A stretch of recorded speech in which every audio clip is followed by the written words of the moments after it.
Hello everyone, welcome back to our channel English माध्यम के platform पे मैं हूं आपकी एडुकेटर प्रियंका ठाकुर और हम सॉल्व कर रहे हैं editorial based practice exercise.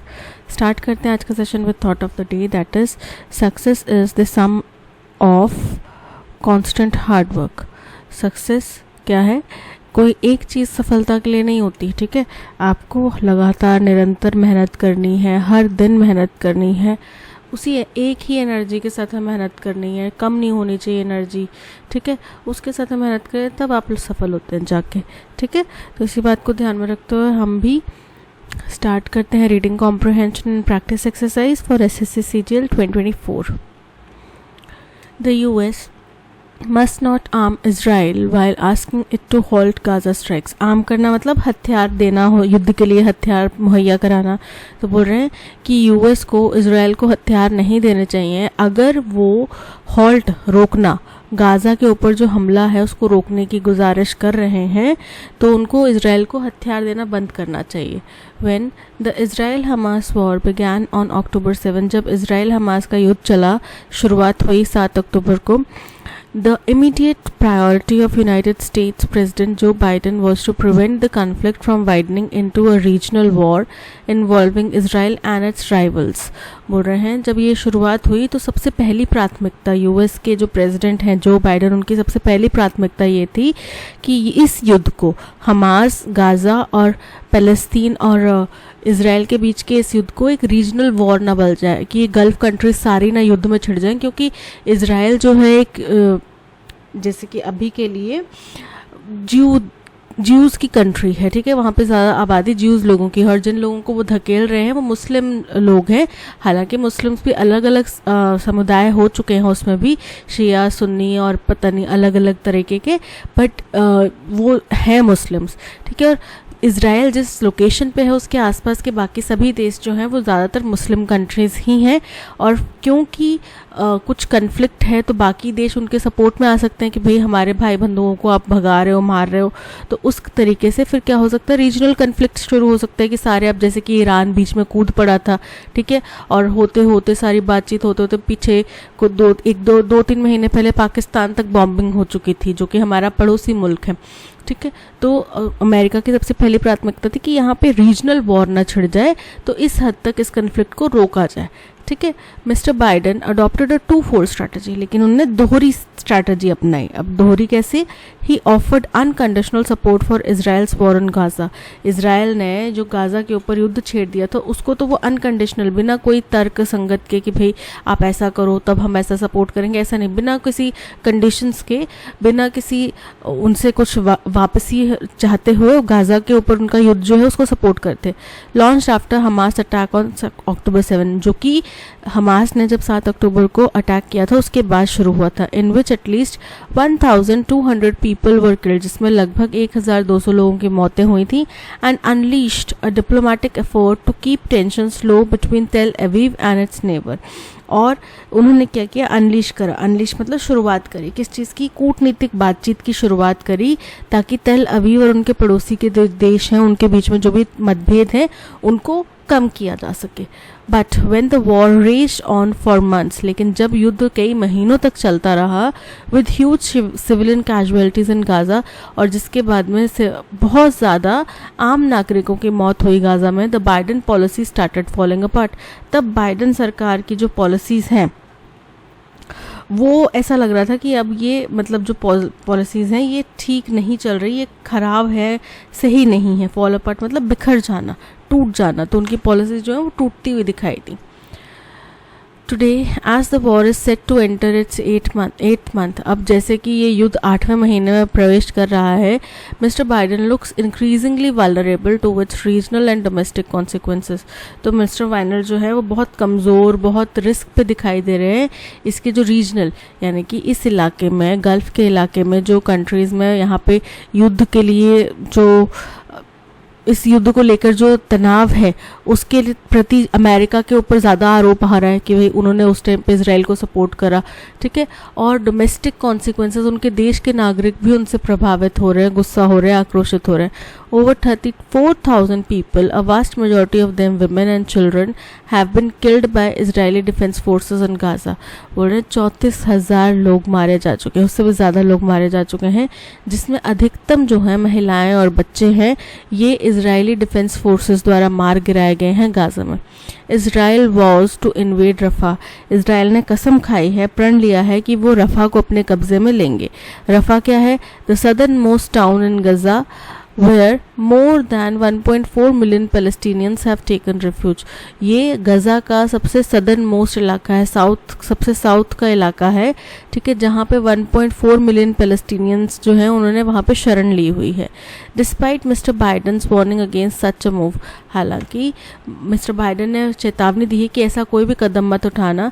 With Houthi attacks on ships in the red sea and strikes and counter strikes between Israel and Iran, the conflict has already spread beyond the borders of Palestinian territories and Israel. अब क्योंकि हाउथीज भी जो है red सी में ships के ऊपर attack कर रहे हैं, यूएस के शिप्स को टारगेट कर रहे हैं, ठीक है, और इसराइल और ईरान के बीच भी स्ट्राइक और काउंटर स्ट्राइक के चल रही हैं चीज़ें, है ना. अभी पीछे जैसे ईरान ने 200 से भी ज़्यादा मिसाइल्स दागे थे जिनको यूएस और बाकी सहयोगी जो है इसराइल के उन्होंने मार गिराया, लेकिन फिर भी ईरान ने एटलीस्ट एक अटेम्प्ट तो करा, ठीक है, और फिर उन्होंने वार्निंग भी दी कि अब इसराइल इसके ऊपर ज़्यादा दोबारा से को काउंटर स्ट्राइक ना करे हमें, नहीं तो फिर अंजाम अच्छा नहीं होगा. तो ये कन्फ्लिक्ट ऑलरेडी पैलेस्टाइन के बॉर्डर से, इसराइल के बॉर्डर से हट के पूरे रीजन तक फैल चुका है. Though a full-scale regional war has been avoided so far, लेकिन फिर भी अभी तक ये क्या है कि इस इलाके में फुल स्केल पूर्ण क्षमता से रीजनल वॉर नहीं हुआ है, शुरू नहीं की हुआ है. The conflict has triggered massive protest by university students in the US. लेकिन इस मतभेद की वजह से यूएस में स्टूडेंट्स ने यूनिवर्सिटीज़ में जगह जगह पे बहुत बड़ी मात्रा में प्रोटेस्ट स्टार्ट कर दिए हैं, piling up pressure on Mr. Biden to reconsider his policy towards Israel. जो कि जोर दे रहे हैं, किस चीज़ के ऊपर जोर दे रहे हैं कि मिस्टर बाइडन जो है इसराइल को लेके जो उनकी पॉलिसी हैं उनको रिकंसिडर करें, उनके ऊपर पुनर्विचार करें. टू देयर क्रेडिट मतलब प्रशंसनीय रूप से. तो प्रशंसनीय रूप से Biden officials have been working relentlessly to achieve a ceasefire and hostage deal between Israel and Hamas. Biden के जो मंत्रिमंडल है वो लगातार रिलेंटलेसली मतलब निरंतर इस बात के ऊपर काम करे जा रहे हैं कि एक सीज फायर वहाँ पे हो और जो हॉस्टेजेस हैं उनको छोड़ने की डील करवाई जा सके इजराइल और हमास के बीच में. Mister Biden's timely response to shoot down the drones and missiles fired by Iran against Israel and his warning to Prime Minister of Israel. Mister Biden ने जो एकदम सही समय पे फैसला लिया, जो ईरान के द्वारा ड्रोन्स और मिसाइल्स फायर किए गए उनको बीच रास्ते में मार गिराने का, और फिर उनने जो प्राइम मिनिस्टर ऑफ इसराइल यानी कि इसराइल के प्राइम मिनिस्टर कौन है, बेंजामिन नेतन्याहू, उनको warning the that the US would not join Israel's retaliation against Iran. कि भाई ठीक है, ईरान ने बोला है कि हमने अपना गुस्सा निकाल लिया, आपको नुकसान नहीं हुआ, वेल एंड गुड, हम आपको नुकसान पहुंचाना भी नहीं चाहते थे, बट हम आपको बस चेतावनी देना चाहते थे कि हम भी ये चीज़ कर सकते हैं, राइट, हमारे पास भी क्षमता है. आपने बीच में उसको इंटरसेप्ट कर लिया, वेल एंड गुड, लेकिन अब इसको दोबारा रिटेलिएट मत करना, नहीं तो फिर जब हम दोबारा से रिटेलिएट करेंगे तो अंजाम अच्छा नहीं होगा. तो यूएस ने बोला कि भाई उन्होंने अपनी शांति कर ली, तुम्हारे को कोई नुकसान नहीं हुआ, अब तुम शांति से बैठ जाओ, क्योंकि अब अगर तुमने ईरान के अगेंस्ट में कुछ किया तो हम तुम्हारे साथ नहीं देंगे. ये वार्निंग यूएस ने उनको दे दी. Helped ease regional tension. इसकी वजह से इस इलाके में जो इस रीजन में जो टेंशन है वो थोड़ी कम हुई है. But his overall approach towards the crisis is flawed. लेकिन इस मसले के ऊपर जो उनकी ओवरऑल अप्रोच रही है वो बहुत ही गलती वाली रही है. फ्लॉड मतलब उसमें कुछ गलतियां रही हैं. The way Israel is carrying out it's war on Gaza is against all the values America preaches about Wars and human rights. बोल रहे हैं जिस तरीके से इजराइल गाजा में युद्ध छेड़े रखा हुआ है, अभी भी जारी रखा हुआ है, ये अमेरिका जो भी ज्ञान बोलता है ना कि भाई युद्ध नहीं होना चाहिए, ह्यूमन राइट्स का ध्यान रखना चाहिए, हनन नहीं होना चाहिए, उन सारी बातों के विपरीत जाता है. ठीक है, और सपोर्ट किसका मिल रहा है, अमेरिका का. अमेरिका से हथियार मिल रहे हैं. The US kept supplying weapons to the Jewish nation even amid mounting allegations and evidence that Israel was indiscriminately bombing and destroying Gaza. बोल रहे हैं कि यूएस ने वेपन सप्लाई करना, इस ज्यूइश कंट्री को वेपन सप्लाई करना जारी रखा, वो भी तब जब बहुत ज़्यादा माउंटिंग एलिगेशंस, मतलब बढ़ते हुए एलिगेशन मतलब आरोप और एविडेंस थे सामने कि इजराइल जो है बिना किसी भेदभाव के अंधाधुंध आम नागरिकों के ऊपर बॉम्बिंग कर रहा है, गजा को डिस्ट्रॉय कर रहा है। ये सारे सबूत होने के बावजूद भी यूएस ने इजराइल को हथियार सप्लाई करना जारी रखा। Even when Mr. Biden seemed frustrated with Mr. Netanyahu's intransigence, he signed a bill offering $17 billion in defense aid to Israel. और जब जो बाइडन है वो ऐसा लग रहा था कि इनकी मिस्टर नेतान्याहू का जो ज़िद है ना, हट है कि नहीं मुझे तो गज़ा को तबाह करना है, इस ज़िद से वो थोड़े परेशान दिखे, परेशान होने भी लगे। उसके बावजूद उन्होंने $17 बिलियन का बिल जो है पास करवा दिया। डिफेंस मदद एड मतलब मदद सहायता, डिफेंस एड उनको भेजी, किसको? इजराइल को। Mr. Biden's words and diplomatic efforts for truce are actually not matched by strong actions to pressure Israel. बोल रहे हैं कि मिस्टर बाइडन जो शब्दों से कह रहे हैं ना कि हम डिप्लोमेटिकली बात करना चाहते हैं, हम चाहते हैं कि शांति हो जाए, वो उनके एक्शन से लग नहीं रहा। जो उनके एक्शंस हैं वो बिल्कुल विपरीत है। एक्शन उनका कोई भी ऐसा नहीं है कि वो इजराइल को प्रेशर दे रहे हो कि भाई नहीं जी आप युद्ध रोको। उनके एक्शंस जो है उसके विपरीत इजराइल को सपोर्ट कर रहे हैं कि ठीक है तुम हथियार चाहिए लो और लो हथियार, गजा को मारना लो और लो हथियार, ऐसा लग रहा है। And by continuing to arm and bankroll Israel's genocidal war on Palestinians, और बोल रहे हैं कि और क्या कर रहे हैं ये क्योंकि ये लगातार अभी भी हथियार सप्लाई कर रहे हैं और वित्तीय बैंकरोल मतलब वित्तीय सहायता दे रहे हैं इजराइल को, जिसने जेनोसाइडल मतलब नरसंहार का एक युद्ध छेड़ रखा है पैलेस्टीनियंस के खिलाफ। Mister Biden is debilitating his own moral arguments about foreign policies. तो वो अपने debilitating मतलब कमज़ोर करना, मिस्टर बाइडन जो है अपने ही moral arguments क्या होते हैं, नैतिक जो तथ्य हैं, नैतिक जो arguments हैं कि यार ये इंसानियत के लिए सही नहीं है, ये अच्छा नहीं हो रहा, तो उनकी जो फॉरेन पॉलिसी को लेके जो मॉरल आर्ग्यूमेंट्स हैं वो सब यहाँ पे फेल हो जाते हैं। नॉट जस्ट मोरालिटी, अब केवल नैतिकता की बात नहीं है। Mister Biden's inability to rein in Israel is weakening America standing in waste Asia. Rein in मतलब नियंत्रण करना। मिस्टर बाइडन जो नाकामयाब रहे हैं इजराइल के ऊपर नियंत्रण करने में, ये अमेरिका का जो स्तर है, स्टैंडिंग मतलब उनका जो एक दुनिया की नज़र में ना कि और अमेरिका ने बीच में हस्तक्षेप करा, वो चीज़ को कमज़ोर कर रहा है वेस्ट एशिया में। And selling his already fragile candidacy, selling मतलब दाग लगाना, तो उनकी जो ऑलरेडी बड़ी ही फ्रेजाइल, बड़ी ही नाजुक कैंडिडेसी है, कैंडिडेसी मतलब उम्मीदवारी किस चीज़ की, यूएस प्रेसिडेंशियल इलेक्शन होने हैं अब नवंबर में, उसके लिए उनकी जो उम्मीदवारी है उसको और ज़्यादा ये दागदार कर रहा है और ज़्यादा कमज़ोर कर रहा है। If the 81-year-old president is serious about peace in West Asia, अगर ये 81 साल के प्रेसिडेंट वाकई में वेस्ट एशिया में शांति चाहते हैं, he should first address the flaws in his policy towards Israel and Palestine. तो उनको सबसे पहले जो उनकी पॉलिसी में कमियां हैं, गलतियां हैं, त्रुटियां हैं, किसकी कौन सी पॉलिसीज़ में, वो पॉलिसीज़ जो इजराइल और फ़लस्तीन के प्रति इनकी पॉलिसीज़ हैं उनमें जो कमियां हैं उनको पहले दूर करना पड़ेगा। There were several examples of American presidents using hard pressure on Israel for peace. बहुत सारे उदाहरण ऐसे हैं जब कई अमेरिकन प्रेसिडेंट्स ने बहुत कठोर प्रेशर बनाया है इजराइल के ऊपर शांति के तरफ, क्योंकि ये इजराइल फ़लस्तीन का मसला आज का नहीं है, ये बहुत सालों पहले का मसला है। बहुत साल मतलब कई उदाहरण देते 100 सालों से भी ज़्यादा पुराना ये मसला है, राइट। तो बोल रहे हैं कि उस समय से लेके कई सारे अमेरिकन प्रेसिडेंट्स ने इजराइल के ऊपर कई दफ़ा बहुत मजबूत प्रेशर बनाया है कि वो शांति बहाली करे। Mister Biden should at least show the courage to call for a permanent seize fire in Gaza. तो एटलीस्ट जो बाइडन को इतना तो साहस दिखाना चाहिए कि वो परमानेंट सीज फायर की डिमांड करें गजा में, and adopt policies including suspending arm sales to Israel to meet that goal. और ऐसी पॉलिसीज़ बनाएं, ऐसी पॉलिसीज़ अपनाएं जिसमें कि हथियारों की बिक्री जो है इजराइल को, उसको रोकने का भी एक पॉलिसी हो, जिससे कि इस सीज फायर के जो गोल है, एम है, इस तक पहुंचा जा सके। ठीक है, ये था पैसेज।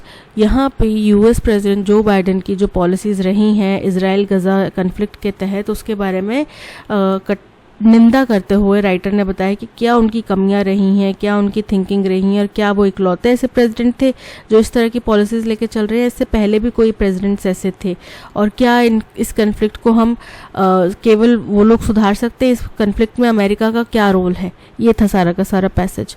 ठीक है, तो चलते हैं क्वेश्चन नंबर 1 की तरफ। Based on the passage, what can be inferred about the US initial intention regarding the Israel-Hamas conflict that started on October 7? बोल रहे हैं कि जो यूएस का शुरुआती इंटेंशन क्या था इजराइल हमास कन्फ्लिक्ट के तहत, तो उनका शुरुआती इंटेंशन यही था कि इस रीजन में एक रीजनल युद्ध ना छेड़ जाए। राइट, उनका यही था कि भाई इजराइल गजा के बीच में ही इसको रोक दो, आगे बाकी रीजनल कंट्रीज जो हैं वो इसमें कूदेंगी तो युद्ध और बड़ा हो जाएगा, फिर वही सबके एलाइज और दुश्मन एक दूसरे के अगेंस्ट और साथ में खड़े हो जाएंगे, फिर एक तरीके से वर्ल्ड वॉर ही छिड़ जाएगा। Right, so the US hoped to limit the conflict to Israel and Gaza and prevent it from affecting Israel's relation with its neighboring countries। बिल्कुल करेक्ट है, यही उनका पहला मसला था, पहला उम्मीद उनकी यही थी। So option A is correct. लेकिन वो विफल कैसे हो गई?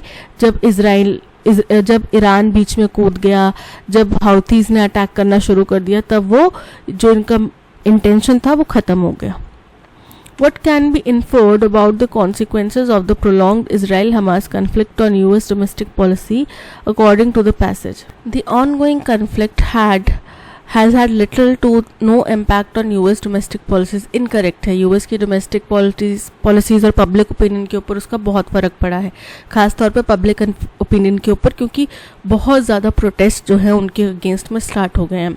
The conflict has led to significant shift in US domestic economic policies to strengthen its financial position। तो उनके financial position की भाई हम financially और strong होंगे ऐसे वैसे, उसके ऊपर फ़र्क नहीं पड़ा है, लेकिन उनकी foreign policies, diplomatic policies, इनके ऊपर फ़र्क पड़ा है। The conflict has increased domestic pressure on President Biden, triggering massive protests and demands for policy re-evaluation। बिल्कुल correct, option C is correct। What is the tone of the line? To their credit, Biden officials have been working relentlessly to achieve a ceasefire and hostage deal between Israel and Hamas। देखो यहाँ पे उनकी तारीफ करी जा रही है, credit देना मतलब उनकी प्रशंसा के तौर पे, तो उनकी प्रशंसा कर रहे हैं तो मतलब तारीफ कर रहे हैं कि भाई वो दिन रात मेहनत कर रहे हैं, वो सीज फायर और हॉस्टेज डील करवाने की कोशिश कर रहे हैं इसराइल और हमास के बीच में। तो ये अच्छी बात है ना, अगर ये सक्सेसफुल हो जाए तो हो सकता है ये वॉर रुक जाए। राइट, तो यहाँ पे कोई ना कोई तो है, दोनों पार्टीज में से एक या दोनों ही पार्टीज जो स्टबन एटीट्यूड लेके चल रही हैं, बट अमेरिका बीच में बिचौलिया बनने का काम ज़रूर कर रहा है, अच्छा काम कर रहा है। तो क्रिटिकल नहीं है, अप्रिशिएटिव, बिल्कुल सही, अप्रिशिएट कर रहे हैं, सराहना कर रहे हैं, प्रशंसा कर रहे हैं, option B is correct. Indifferent नहीं है, हॉस्टाइल नहीं है। What is the main theme of the passage? The ineffectiveness of US diplomacy in Middle East conflict। बिल्कुल करेक्ट है कि कितना गैर प्रभावी रहा यूएस का डिप्लोमेसी, और जो वो बड़ी बड़ी बातें करते हैं वो मिडल ईस्ट के इस कन्फ्लिक्ट में कितना नाकाफ़ी रहा, गैर प्रभावशाली रहा। Option A is correct. What consequence does President Biden's policy of continuing to supply weapons to Israel while promoting a ceasefire have on US international standing? तो बोले ना कि भाई आप बोल तो रहे हो कि हाँ सीज़फायर चाहिए, लेकिन आप उनको हथियार सप्लाई किए जा रहे हो, तो लोग आपके ऊपर विश्वास क्यों करेंगे? लोग यही बोलेंगे कि भाई अमेरिका तो ऐसे ही करता है, वो तो भाई सामने हमारे बड़ा अच्छा मीठा मीठा बनता है और पीछे से हमारी पीठ पे छुरा घोंपता है। तो इसने वेस्ट एशिया में जो उनका पद है, उनका दबदबा है, उसको कमज़ोर किया है। ठीक है, पहले वेस्ट एशियन कंट्रीज सुनते थे कि अच्छा अमेरिका कुछ बोल रहा है तो let's listen what it's saying, लेकिन अब उनको फ़र्क नहीं पड़ता, अमेरिका बोल रहा है मतलब वो बोल कुछ रहा है, कर कुछ रहा है, सब जग जाहिर हो चुका है। The policy enhances the US credibility as a peace mediator. Incorrect है, यूएस की यही क्रेडिबिलिटी ख़त्म होती नज़र आ रही है। It weakens America standing in waste Asia as it shows a contradiction between its diplomatic actions and military support, undermining its position as a neutral peace mediator। बिल्कुल करेक्ट है, option B is correct. According to the passage, what should President Biden do to genuinely promote peace in West Asia? तो क्या करना चाहिए उनको अगर वाकई उनको इस इलाके में पीस मेंटेन करना है? तो उनको स्ट्रांगली डिमांड करना चाहिए कि भाई आप सीज फायर करो गज़ा में, और अपनी पॉलिसीज़ को चेंज करना चाहिए, जिसमें सबसे पहले तो आर्म्स का एक्सपोर्ट, आर्म्स की सेल्स इसराइल को वो बंद होनी चाहिए। ठीक है, continue his current policies but increase diplomatic conversation with both Israel and Palestine। Incorrect है, डिप्लोमेटिक कॉन्वर्सेशन तो चल रही हैं लेकिन परमानेंट सीज फायर की डिमांड इसराइल से बहुत कम देश कर रहे हैं। और इस मसले में तारीफ़ करनी चाहिए हमें साउथ अफ्रीकन कंट्रीज़ की, यूनियन ऑफ साउथ अफ्रीका करके कुछ है एक ऑर्गेनाइजेशन, उनकी तारीफ़ करनी चाहिए जिन्होंने वर्ल्ड प्लेटफॉर्म पे इतने बड़े ऑर्गेनाइजेशन पे एक मामूली सी कंट्री होके, छोटे से देश होके, छोटे से गरीब देश होके उनने ये डिमांड करी है कि भाई सीज़ फायर होना चाहिए, ठीक है। और उनको पूरी दुनिया से उनको सराहना मिली है। और भारत की यहाँ पे थोड़ी सी किरकिरी हो गई कि भाई भारत जो इसको ग्लोबल साउथ का एक फेस कहा जा रहा था वो इस डिमांड को नहीं रख पाया। Focus solely on diplomatic efforts without altering any military support to Israel. Incorrect है, अगर मिलिट्री सपोर्ट कम नहीं ना किया, उसमें चेंज नहीं आया इसराइल को, तो वो बाकी सिर्फ बातें ही होंगी, राइट। बाकी सिर्फ आपके शब्द है, हाथी के दांत खाने के और दिखाने के और वाली बात है कि भाई दिखा तो आप रहे हो कि नहीं जी हम तो चाहते हैं शांति हो जाए, पीछे से आप उनको बोलो अरे ले लो और हथियार ले लो तुम्हें काम आएंगे, तो वो चीज़ सही नहीं है, तो इनकरेक्ट हो गया। Increase military aid to Israel to ensure their dominance in the region thereby forcing a peace settlement through overpowering oppositions. Incorrect है। Call for a permanent ceasefire in Gaza and adopt policies such as suspending arms rails to Israel to align his actions with his peace advocacy। बिल्कुल correct है, option D is correct.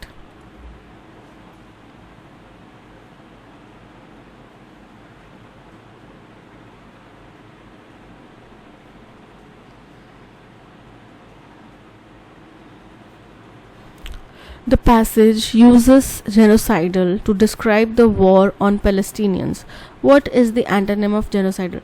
Genocidal का मतलब होता है नरसंहार। नरसंहार मतलब total destruction भी हो सकता है, बहुत डेडली, लीथल, इन सब चीज़ों से जुड़ा हो, क्योंकि जानलेवा कोई चीज़ होगी तभी नरसंहार होगा, राइट। बहुत बड़ी मात्रा में लोगों को मारना इज कॉल्ड नरसंहार। डिस्ट्रक्टिव मतलब तबाह कर देना, किसी चीज़ को बहुत ज़्यादा नुकसान पहुंचाना। बेनिगन, बेनिगन का मतलब होता है काइंड, जेंटल। तो काइंड और जेंटल, जेनोसाइडल टेंडेंसी का कोई व्यक्ति काइंड और जेंटल तो नहीं हो सकता, तो बी क्या है इसका एंटोनिम है। लीथल घातक, डेडली जानलेवा, तो ये सारे डिस्ट्रक्टिव, लीथल, डेडली क्या है नेगेटिव एस्पेक्ट्स हैं जो कि जान जाने से रिलेटेड है। और बेनिगन जो है वो दया भाव से रिलेटेड है, so option B benign is correct. The song composed by the choir for special program was an imitated one। imitated का मतलब होता है किसी की नकल करना, तो यहाँ पे imitated D is correct। यहाँ पे imitated कोई वर्ड नहीं होता। eradicate की स्पेलिंग भी इनकरेक्ट है। eradicate मतलब किसी चीज़ को हटा देना, बिल्कुल उसके स्पेलिंग होते है eradicate, और ये भी imitated के ही इनकरेक्ट स्पेलिंग है, so option D imitated is correct. Incorrectly spelled word हमें बताना है। सबसे पहले है फिलॉसफी। फिलॉसफी का मतलब होता है किसी व्यक्ति की जो विचारधारा है वो किस तरीके की सोच रखता है, चाहे दुनिया से रिलेटेड हो चाहे किसी भी चीज़ से रिलेटेड हो गया फिलॉसफी। फिलंथ्रॉफी, फिलंथ्रॉफी मतलब गरीब लोगों की मदद करना, चाहे पैसा दे के चाहे राशन वगैरह दे के, मतलब सहायता करना, हो गया फिलंथ्रॉफी। फाइलोलॉजी वर्ड नहीं होता, फिलोलॉजी होता है। फिलोलॉजी का मतलब एंशिएंट स्क्रिप्चर्स होते हैं ना, उनकी स्टडी, उसको बोला जाता है फिलोलॉजी। स्पेलिंग होते हैं PHILOLOGY, फिलोलॉजी, ठीक है, यानी कि एंशिएंट स्क्रिप्चर्स की स्टडी, इसकी स्पेलिंग इनकरेक्ट है। और फिलैटली, फिलैटली का मतलब होता है कि जो व्यक्ति स्टैम्प्स वगैरह कलेक्ट करता है ना, उसको बोला जाता है फिलैटली, ठीक है, उस प्रोसेस को, उस प्रक्रिया को बोला जाता है फिलैटली। तो यहाँ पे option C philology is correct. Access to safe water, sanitation and hygiene is a human right fundamental to everyone's health, dignity and prosperity. अब डिग्निटी का हमें सिनोनिम बताना है कि सेफ पीने का, सेफ वाटर, सेफ मतलब सुरक्षित पानी, सैनिटेशन और हाइजीन, ये सब ह्यूमन राइट्स हैं और फंडामेंटल है, हर किसी के लिए मूलभूत सुविधाएं, मूलभूत जो उनकी ज़रूरतें हैं वो है, ठीक है। उनकी हेल्थ के लिए मूलभूत है डिग्निटी और प्रॉस्पेरिटी। अब डिग्निटी का मतलब क्या होता है? डिग्निटी का मतलब होता है उनकी गरिमा, आत्मसम्मान, ठीक है। तो इसका सिनोनिम क्या हो जाएगा? एंथुजियाज्म। एंथुजियाज्म मतलब बहुत ज़्यादा उत्साह, एनर्जी। इमोरालिटी, इमोरालिटी का मतलब होता है अनैतिकता, ठीक है। ग्रेस, ग्रेस मतलब एलिगेंस, स्मूथनेस, कुछ अच्छी भावना। वेल्थ मतलब अमीरी। तो अमीरी के लिए सेफ वाटर ज़रूरी नहीं है, पर ग्रेस के लिए हमें अच्छे से जीवन यापन करने के लिए ज़रूरी है। So option C is correct. Were this boy washing his clothes. अब देखो, अगर दीज होता तो दीज क्या है? प्लूरल है। प्लूरल के साथ में वर फिट बैठता है, लेकिन दिस बॉय है, सिंगुलर है। सिंगुलर के साथ में क्या आता है? Was this boy washing his clothes yesterday when the matron came for a regular round. क्या ये लड़का कपड़े धो रहा था कल जब मेट्रन अपने रेगुलर राउंड्स के लिए आए? तो वर दिस बॉय नहीं होगा, was this boy is correct. My parents had not call me yesterday. जब कॉल है तो कॉल के साथ में डिड आता है, ठीक है। My parents did not call me yesterday, option B is correct. This phone is inferior of that one.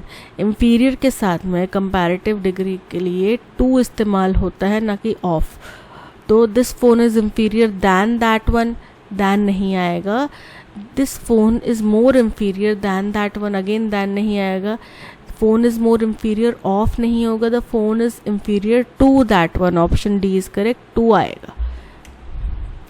One can not exactly predict the way she behaves in public gatherings. कोई भी व्यक्ति सही तरीके से बोल नहीं सकता, एग्जैक्टली नहीं बता सकता। प्रिडिक्ट करना मतलब पूर्वानुमान, पहले ही पूर्वानुमान नहीं बता सकता कि वो पब्लिक गैदरिंग्स में कैसे बिहेव करेगी। तो यहाँ पे हमें प्रिडिक्ट का मोस्ट सूटेबल सब्स्टिट्यूट ढूंढना है, यानी कि उसका सिनोनिम ढूंढना है।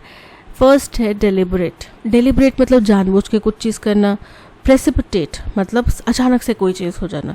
प्रीफिगर मतलब पहले ही जांच लेना, पहले ही बता देना। और प्रोलिफरेट, प्रोलिफरेट मतलब इन बहुत तेज़ी से बढ़ना, बहुत तेज़ी से ग्रो करना। तो यहाँ पे prefigure option C is correct, जो कि प्रिडिक्ट का सिनोनिम बनता है। Vatsal is a lover and collector of books.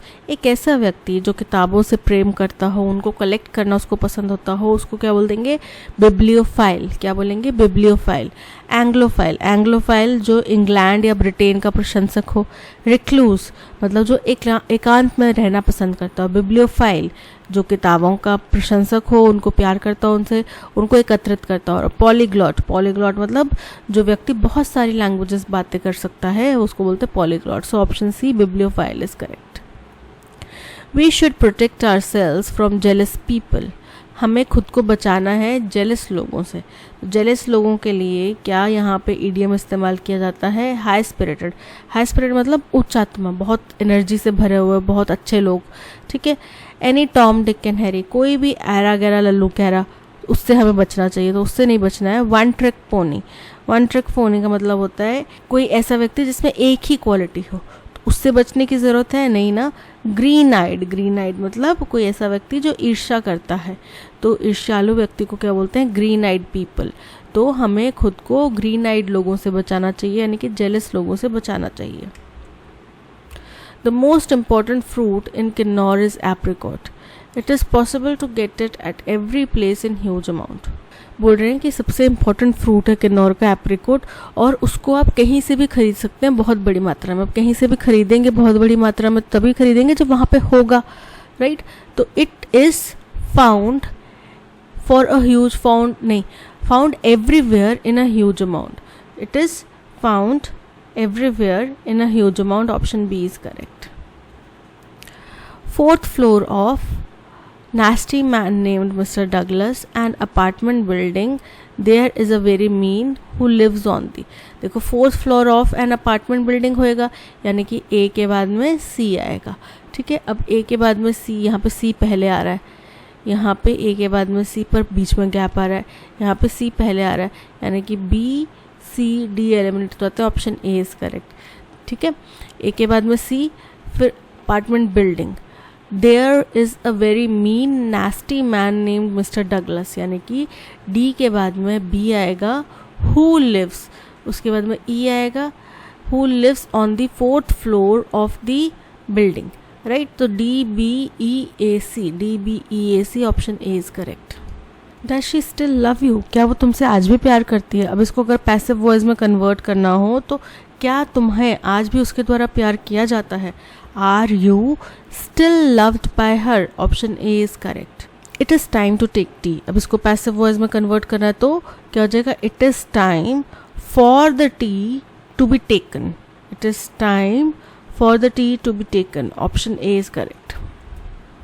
I know these authors to dash outstanding individuals and remarkable teachers and consultants and have even dash, बोले मैं जानता हूँ इन authors को कि ये बहुत ही, अब यहाँ पे होने का भाव है, बी का फॉर्म है, तो टू बी आउटस्टैंडिंग इंडिविजुअल्स हो सकता है कि बहुत उम्दा लोग होते हैं, व्यक्तित्व वाले लोग होते हैं, बहुत रिमार्केबल, बहुत उम्दा टीचर्स होते हैं और कंसल्टेंट्स होते हैं।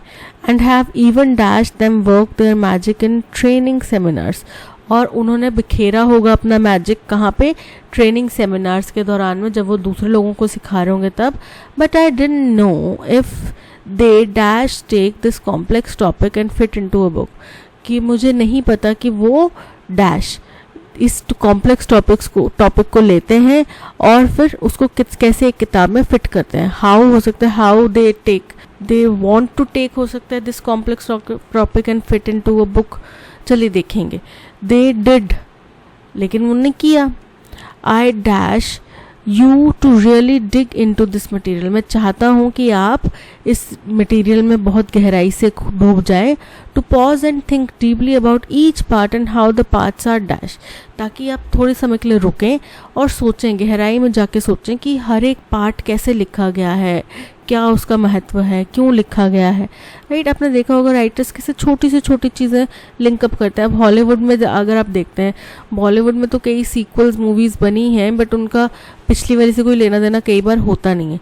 बट हॉलीवुड में जैसे फास्ट एंड फ्यूरियस की फ्रेंचाइज है, या फिर हैरी पॉटर की फ्रेंचाइज है, या फिर और कई मूवीज़ की फ्रेंचाइज है, वो एक दूसरे के साथ में इतनी बारीकी से कनेक्टेड होती हैं कि पिछली मूवी में कुछ ऐसा सीन था बीच में कहीं रैंडमली, जिसको हमें उस समय पे लगा नहीं कि ये महत्वपूर्ण हो सकता है, बट अगली 2-3 मूवीज़ बाद जाके देखिए तो वो महत्व था उसका, राइट। सो बहुत गहरा उनका मीनिंग होता है। तो हमें पता है कि फर्स्ट पार्ट में I know these authors, to be का भाव आएगा, आउटस्टैंडिंग इंडिविजुअल्स। तो to be outstanding individuals, been, had, is, had और इज तो नहीं आएंगे, ठीक है, हमें हेल्पिंग वर्ब नहीं चाहिए, हमें होने का भाव चाहिए, बी और बीन। तो यहाँ पे option A, B is correct, कि वो होते हैं, वो बहुत अच्छे इंसान होते हैं, बहुत अच्छे टीचर्स होते हैं, बहुत अच्छे कंसल्टेंट्स होते हैं। And have even dash, even seen them work there magic in training sessions, तो इवन सीन या इवन सॉ, तो यहाँ पे क्या आएगा, even seen their work. So option A is correct, कि हमने देखा है उनका काम कि वो किस तरीके से ट्रेनिंग सेमिनार्स के दौरान पे अपना मैजिक बिखेरते हैं। But I didn't know if they dash take this complex topic and fit into a book. They had, take, had के साथ में टेकन आएगा, आर टेक नहीं आएगा, आर टेकिंग हो सकता है। हैव टेकन नहीं होगा, could take. So they could, क्या वो ले सकते हैं, इस कॉम्प्लेक्स टॉपिक को ले सकते हैं और किताब में ढाल सकते हैं। So option D is correct. I dash you to really dig into this material. I contradict मतलब विपरीत कुछ बोलना, विद्रोह करना, डिनाई, मना करना, इनकरेज, प्रोत्साहित करना, थिंक, सोचना। तो मैं तुम्हें सोच नहीं सकता, मैं तुम्हें मना नहीं कर रहा इसके बारे में सोचने के लिए, मैं तुम्हें कॉन्ट्राडिक्ट नहीं कर रहा, मैं तुम्हें इनकरेज कर रहा हूँ, यानी कि प्रोत्साहित कर रहा हूँ कि आप इस मैटर के बारे में गहराई से सोचो, थोड़ी देर रुको और गहराई से सोचो हर एक पार्ट के बारे में, और हर एक पार्ट कैसे, how the parts are recalled मतलब दोबारा किसी चीज़ को याद करना। सीक्वेंस मतलब किसी विशेष क्रम में किसी चीज़ को लिखना। जम्बल्ड मतलब पैराजम्बल के जो क्वेश्चन करते हैं ना, उतल पुतल लिख देना। और टिंकर्ड का मतलब होता है रिसर्च करना, संशोधित करना। तो यहाँ पे सीक्वेंस्ड की बात हो रही है, कैसे उनको लयबद्ध तरीके से ढाला जाता है। So option B is correct. That's all, आज के सेशन में इतना ही। Thank you so much for watching. अगर कंटेंट पसंद आया हो तो लाइक, शेयर और सब्सक्राइब ज़रूर कीजिएगा। मिलते हैं नेक्स्ट सेशन में। Till then keep learning and keep practising. Bye bye.